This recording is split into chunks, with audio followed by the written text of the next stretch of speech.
A lot of times the reason why we're tight in our shoulders is actually because we're quite tight in our hips. And there's all these muscles that kind of work together to keep you upright. And there's really no such thing as an isolated incident in the body. Everything is interconnected. So opening up the hips will innately open up the shoulders and vice versa. So I'll show you 2 variations of this pose. You'll take your right leg forward. So the leg setup is called Anjaneyasana, or crescent lunge. And you'll reach your arms up to the sky. And just feeling the pose. So you're passively opening up the left hip. You're gently peeling open the right hamstrings. And take a long breath in here. And then see if you can sink down a little bit deeper.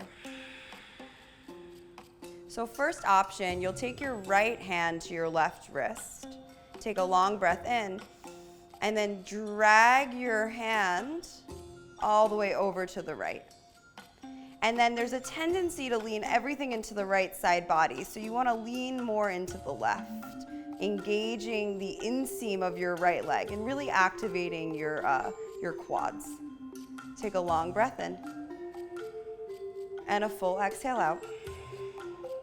See if you can reach your right ribs forward a little bit more. They tend to want to go backwards. You want to open them up as you lean over to the right. Take another big breath in and a full exhale out. Reach your arms back up and then release your hands down. So the second variation is I have a block. You don't have to do it with a block. You can use any object in your house. I have taught hundreds of yoga classes using objects that I find and making them work. So it doesn't have to be a $75 block that you get just for your yoga. You can do it with books. You can do it with a chair or a stool. So you'll take your block in line with your hips, and you're gonna take your right hand onto your block.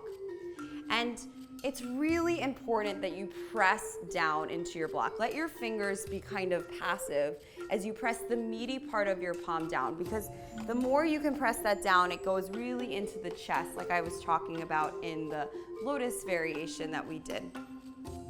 The more you can press down into your palms, the more you can open up your chest. And then you're gonna reach your left arm up and over. Again, leaning your body towards the left, checking out your front knee, making sure it's pulling forward over your second and third toe. Soften your shoulders. Take a long breath in, and then maybe your eye gaze starts to look up. Inhale. Exhale. Inhale. Exhale. And now imagine that your breath was like an upside down T. So inhale in through the nose and feel the breath going into the left ribs. And then as you exhale, feel the breath moving towards the right ribs and then lifting back up and out of your nose. So let's try that. Inhale into the left rib. Exhale out of the right. Inhale. Exhale. And then lift back up. Arms reach high.